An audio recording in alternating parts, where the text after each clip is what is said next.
A couple of weeks ago, I was out of town on a work trip, and I took a look at the new Cadillac XT6. Took it out for about a week so I could get a very good impression of it. I am looking for a family car myself with 3 rows, so this was pretty much what they had. Based on styling and features, I believe this is the premium luxury all-wheel drive, which comes in at $57,265 in the Rosewood metallic color. This particular model comes with the 3.6-liter V6 engine with 310 horsepower and 271 pound-feet of torque. Goes to 0 to 60 in 6.9 seconds. Some people say it's too slow. I think it's enough. It has 20-inch 6-split spoke wheels with P235/55 R20 all-season Michelin tires. And in my week of driving this car in this particular configuration, it turned quite a decent number of heads. It was surprising. For those who have driven a Cadillac since 2016 and up, they do have pretty similar materials with like leather on top and bottom, wood inserts, as well as this floating door handle. This has the Bose Performance speaker system, which sounds great. Given this is not the maxed out package, it does not have the heads-up display, which controls would go right about here. This is the turn signal stock, finished in plastic with a metal tip at the end. This is what it's like when you turn it on. It does have a display over here and here, as well as over here, and then digital display down here. This is probably like a phone type compartment, as is this one right here. This one has wireless charging. Different driving modes are down here. This is a cover, all leather, that goes all the way down. This right here controls this. It does have the touch screen as well, so audio, phone, navigation, and all these other things. Swiping through, it does feel pretty responsive going in. I also like that it does have wireless Apple CarPlay. The fold-down visor mirror has 6 LED lights within. It does have a frameless mirror, which does have an option to have the backup camera mirror, but this one does not have that option.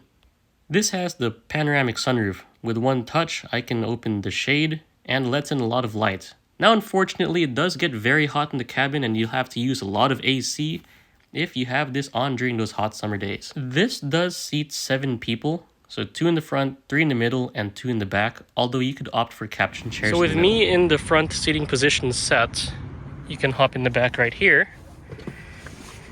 This is what my legroom is like.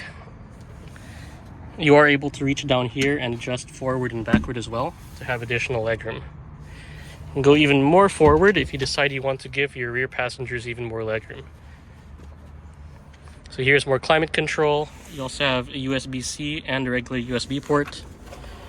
You have a pull out here for additional storage. On the side, there are 2 cup holders. Other than that, there is a lot of space to look out.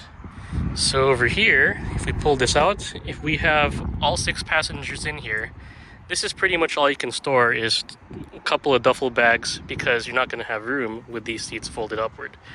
Although using the power fold, you can have additional storage that way. You can even fold that down as well, so that's pretty nifty. And when you're done, just press this and you can close the trunk. Getting in the back is pretty simple. You have this lever right here, and that pulls the seat all the way forward. You can just hop in like this and then get back here. When you pull this back, you get an idea of the legroom back here. So I have about this much legroom. If I sit kind of angled, then I can finally rest my legs. I could probably even cross my legs, and that should probably work too. Other than that, USB-C port back here, and you're able to look outside the window.